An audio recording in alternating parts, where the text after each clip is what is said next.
First off, started investing in fast food restaurants and the land beneath the buildings for the fast food restaurants back in the early 70s.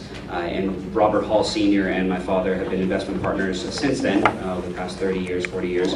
And Bob Hall, just to give you a little background of what Robert Hall & Associates is all about, Bob Hall started preparing taxes in the Glendale Unified School District because he was a teacher at the local district here in Glendale, but he realized that a lot of people who are interested in making more money throughout their lifetime need to start investing in one way or another, whether it be in real estate, small business ownership, stock brokeraging, lending, whatever it may be. He realized that people always want to advance in their career one way or another.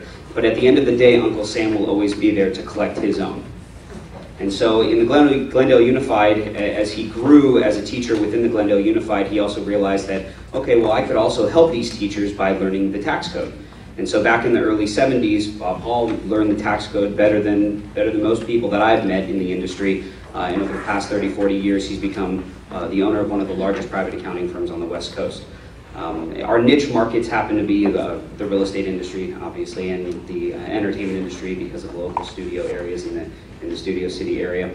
But the real estate market is my personal favorite, because when it comes down to closing a transaction, opening a transaction, advising a client whether it's a good purchase or a bad purchase, whether to stick with it or walk away, it always comes down to taxes in the end, in both the opening and the closing of the deal. And so today I'm here to speak for briefly about 20 minutes, and like I said, I'm going to cram as much information into 20 minutes as possible. This particular subject I've given a 4-hour seminar on, so I'll try to make it as clean-cut as possible and as interesting as possible. And then if anybody starting to fall asleep, throw something at me to make sure that I know that it's getting a little dull, because I know that taxes aren't exactly the most exciting thing in the world. And when you go in to see your accountant, you want to be in there only for a short period of time and walk out with the best scenario possible. So just to start off with, let me go ahead and forward here. This is just a brief background. Like I said, we started in 1971 preparing taxes in the LA area, and we actually prepare taxes in all 50 states. The difference between a CPA and an EA, which I'm an enrolled agent, an enrolled agent is certified by the federal government, not by the state of California. I hang my license with the IRS. I can represent my clients in an audit, as well as in front of the Internal Revenue Service, whereas a CPA is more of like a tax attorney and certified in the state that he hangs his license. I always like to start off my seminars with this quote. I don't know who said it. I actually found it online, 2 o'clock, 3 o'clock in the morning while I was surfing for tax information. And I came across this quote, and I think that it is probably one of the best quotes that describes us as United States taxpayers and what our obligations and rights are as United States taxpayers. It is the right of every taxpayer to arrange his or her affairs in any legitimate manner that reduces the payment of tax. Every taxpayer is obligated to pay tax, and not a penny more than that obligated amount. So at the end of a 365-day period, we have the opportunity to go in and talk to a tax professional and calculate essentially what we have to pay Uncle Sam, what we have to pay the federal government, and at the end of the day, we might end up paying the Franchise Tax Board as well. Who knows? But the Franchise Tax Board is second seat to the Internal Revenue Service. The Internal Revenue Service is one of the largest privatized collections agencies in the world, and they are privately owned. It's not something that is traded on the stock market. They are a collections agency. They are here to do one thing and one thing only. It is to collect money from the United States taxpayer. So like I said, a 365-day period, it's a very, very long time. I don't remember what I purchased in January. I don't remember in fact, I don't remember what I purchased last month, so I have to go through my credit card statements to make sure that I am taking advantage of all of these write-offs. But you have to make sure that you're doing yourself justice on your tax return, otherwise Uncle Sam's going to love you. He's going to give you a big high five at the end of the year, and he's going to be happy as a clam. But that is not what we're here to do. We're here to save as much money as possible so that we can turn around and reinvest it back into our own lives, back into our own investments, and advance ourselves in our careers. All right, so it's very important that you are understanding not only why you owe tax or why you're getting money back, but to care about where your money is at. All right, and as agents, as clients, as purchasers, as sellers, it doesn't matter who you are. At the end of the day, everybody pays their fair share or obligated amount of tax. All right. So to start off with asset protection, like I said, this seminar really hits home for me because it pertains to pretty much anybody who is an investor. But the first slide actually is probably one of the most important of the seminar. Is it important to hold my property in an incorporated entity, such as an LLC? Well, when it comes down to owning real estate, the most important thing is to protect the asset. is to keep it protected from not only federal law, state law, but also outside potential litigation. Now, if I hold a property individually, it's reported under my identification number, my social security number. So if I individually am sued and I own a property under my personal social security number, that property could be tied up in some potential or some lawsuit that I am actually being sued for. I can't tell you how many times clients come into my office throughout the year and say, hey, listen, I need to incorporate because my tenant is becoming a little hostile. I found out that there was some mold damage in the property, and it's not ignorance, it's not negligence, it's just, it is what it is. I have to get it fixed, but I'm afraid that the damage is already done. So I need to separate that asset from my personal social security number and create an entity for it separate from me individually. Well, let's say personally I have a job as an accountant and my wife owns a small business, but then we also own rental properties on the side. The last thing I want to happen is for somebody to sue me individually and to come after all of my personal assets, such as my 401k, or my wife's small business, or maybe my W-2 income. By setting up a property in an LLC, I give it its own federal identification number. It's called a tax shelter. And an incorporated entity such as an LLC is meant and structured to hold large assets. Well, the largest asset that you and I will ever own, unless you're a farmer, and I won't get into the farming side of taxation, but unless you're a farmer, the largest asset that you and I will own is land and building. So we're talking about large deductions on the tax return. We're talking about high valued assets here. We want to protect that asset as much as possible. And so an LLC happens to be an entity structure that protects large assets. You would never want to transfer a property or a title into an S corporation or a C corporation, which are the other two entity structures, because they are not corporations or entity structures that hold protection for large assets. An LLC or a partnership, even a single member LLC or a partnership, is the correct entity to hold property in. And like I said, its balance sheet, and I won't get into the logistics of accounting, but its balance sheet is meant to hold large depreciable assets. So always remember that.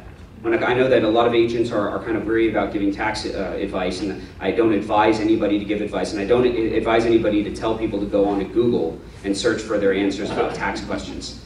That's the last thing that I would encourage people to do. Because I've been on Google before, I've been on Yahoo, I've been on Bing, and you type in a question, it gives you a million answers, and I don't know which one is correct, unless I actually go into the code and do some research. All right, so don't go to the internet for your answers. Always speak to a tax professional about these things. All right, so going on to the next slide, what is the most audited deduction on a rental property tax return? Does anybody want to take a stab at what the most audited part of a rental property return is? Depreciation, expenses,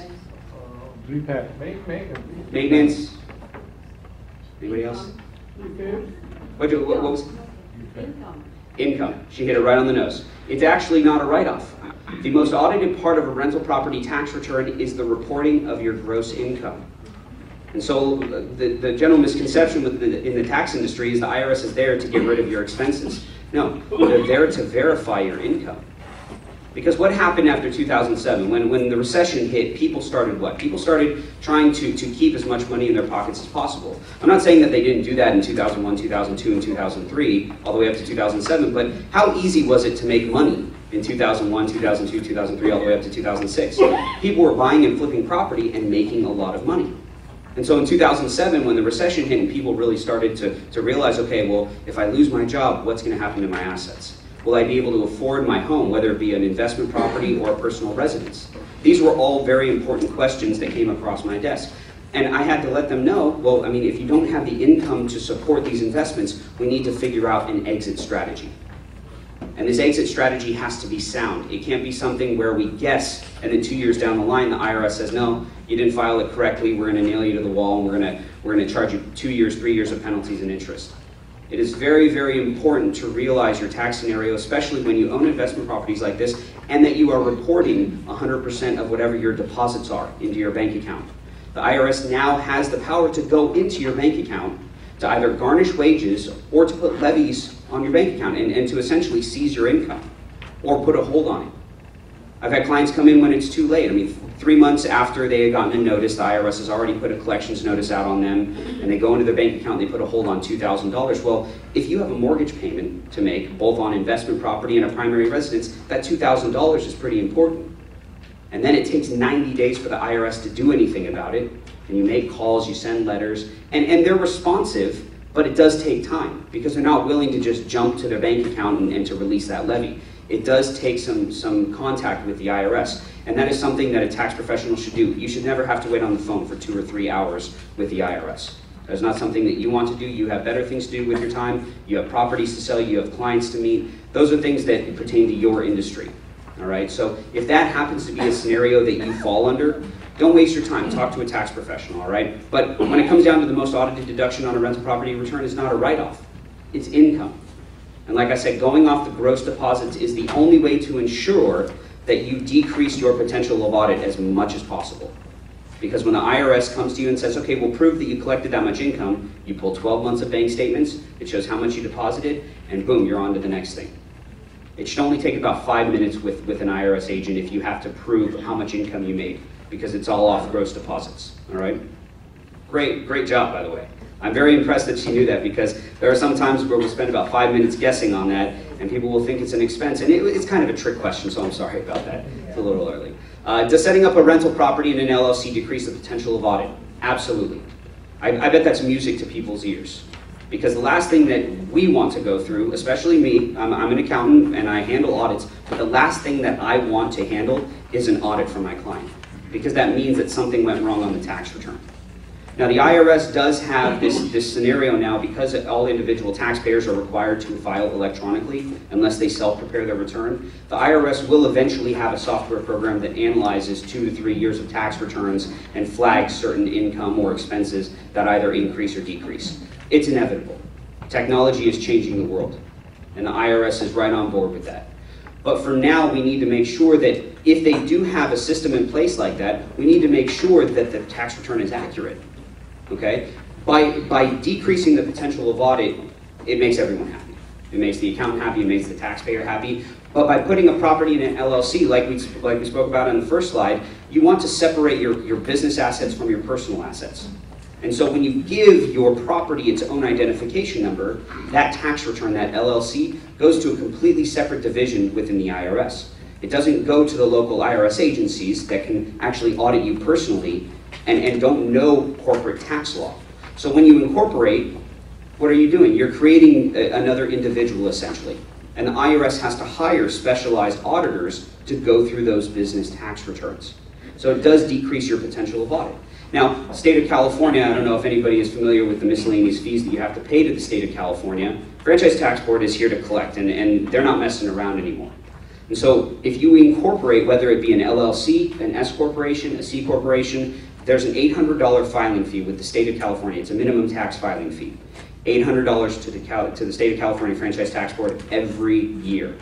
All right. On top of that, you pay a $25 Secretary of State fee. So just to be incorporated here in California, $825. So then it leads to the next question. Well, do I have the opportunity to incorporate in another state? That is a whole nother seminar. All right. It is, and it's an important question for you to ask yourself, because there are options for investors. I'm not going to say that you can own a property here in California, set up an LLC in Nevada, and not pay any state tax.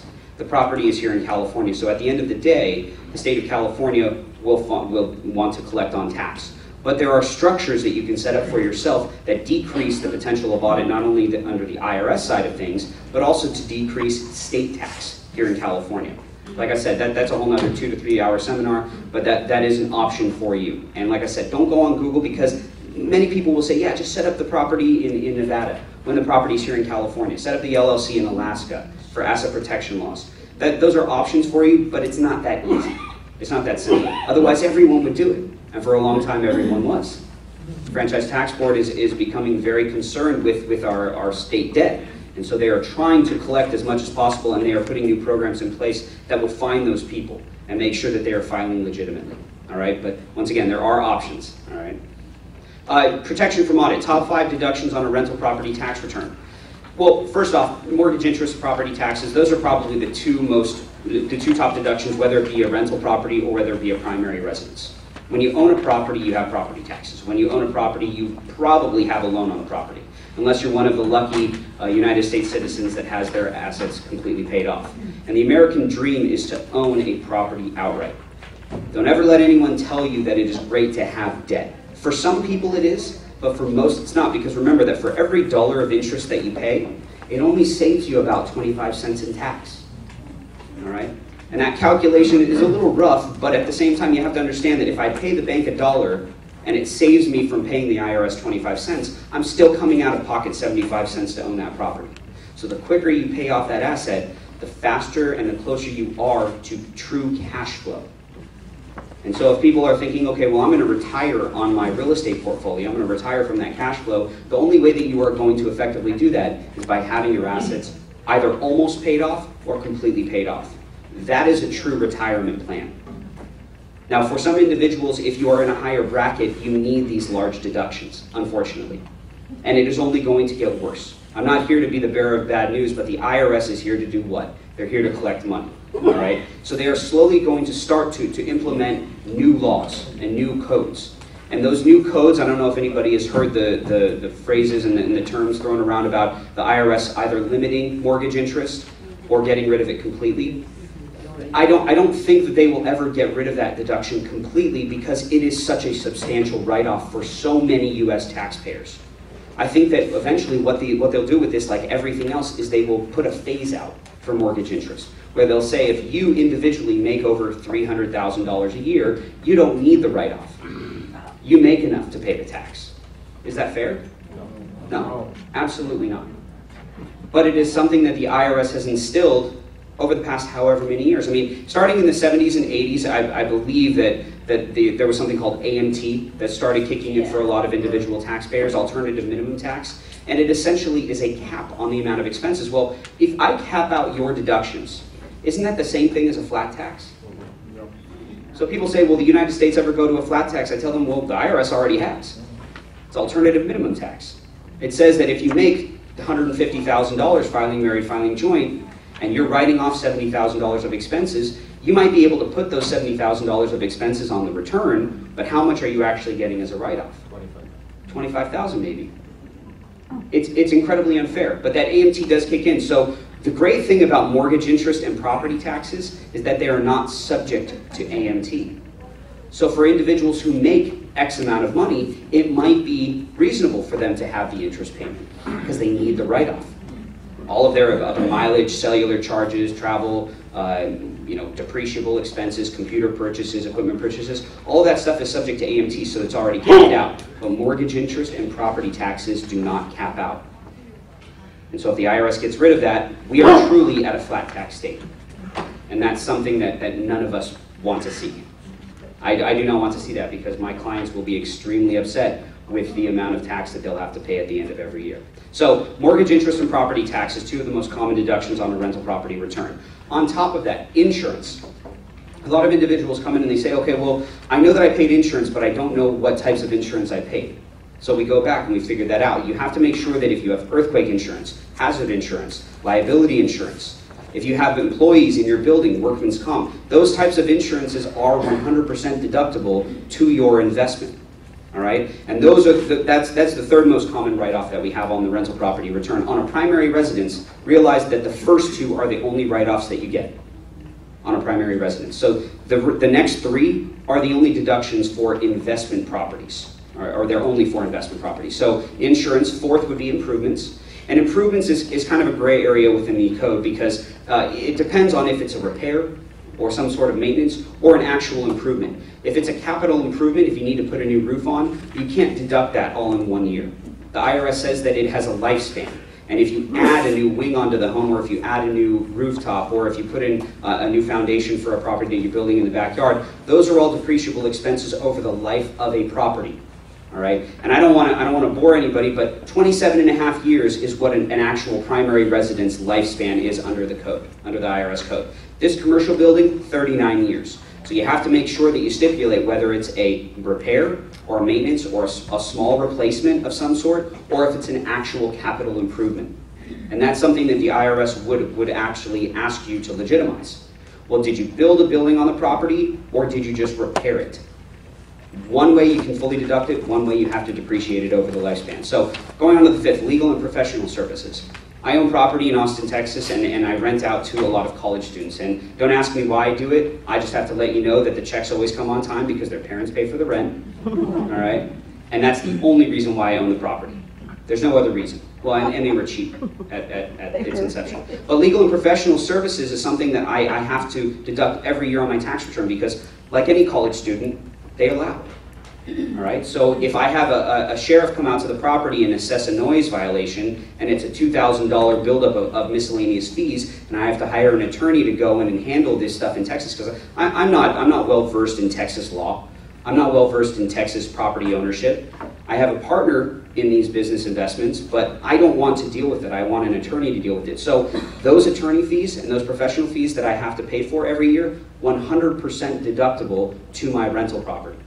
They are not depreciable. They don't go on my individual tax return. They go on my investment return. And they are 100% deductible. So always make sure that you're taking into account those 5 deductions. Obviously, the list goes on and on and on.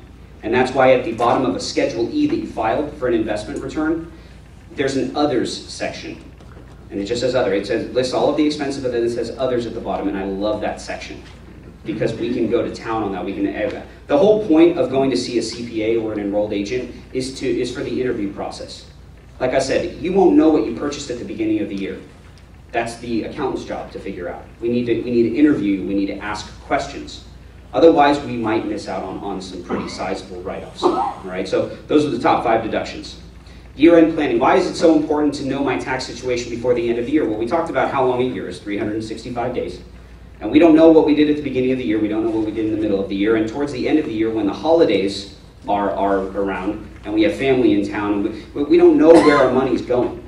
And so before December 31st, we have to make sure that we know our tax scenario, not where your finances are, because I know that during the Christmas part of the year or during whatever holiday you celebrate, there's a lot of traveling, there's a lot of money changing hands, there's a lot of money going in and out, and so it's very hard to keep track of all of that. And if you're a bookkeeper, that's what your job is, so it might be a little easy for you. But to know your tax situation at the end of the year, that truly shows who is in control. Is the IRS in control of your tax situation, or are you? And the whole point of year-end planning is to make sure that as of April 15th of the following year, you already know how much you either owe or how much you're getting back.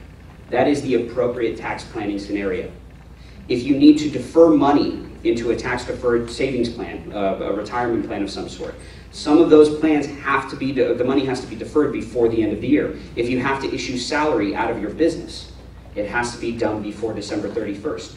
And I have had clients who save $1,000 in tax, a couple $100 in tax, but I've also had clients who save hundreds and hundreds of thousands of dollars in tax by doing the appropriate year-end tax plan. And so whether it be the $100,000 savings or the $1,000 savings or even the $100 savings, it is $100,000 back in your pocket that you do not have to cut a check for to the Internal Revenue Service. Like I said, Uncle Sam will be glad to take your money.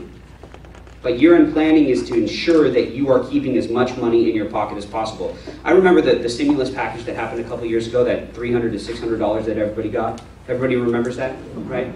Did that stimulate anyone? I have to ask that question because it didn't stimulate me. I think I used it to pay off credit card debt. Some people use it to pay off their mortgage. Sure, it helped, but what's $600 in the grand scheme of things? The true stimulus package is your refund. It's to make sure that at the end of the year, the IRS keeps as little as possible. You're obligated to pay a certain amount of tax. We get that. But that obligated amount is only a set amount, and not a penny over that obligated amount. So this is the only effective way to make sure that you are maximizing your refunds, decreasing liability. All right. Going on to, I forgot to mention this at the beginning, that's the end of my spiel, but we do have a couple raffle items. So if you haven't dropped your business card in the raffle, we do have a $50 gift card, as well as a business card holder, a professional business card holder, that we would like to auction off for all of you today. So make sure that you do include your business card in that. And I will stick around afterwards if anybody has any questions that they need answered right away. I will stick around for a little bit to answer any personal questions. I know that this venue isn't exactly the most appropriate for personal questions, but I will stick around to answer any if anyone has any. So thank you so much for having me.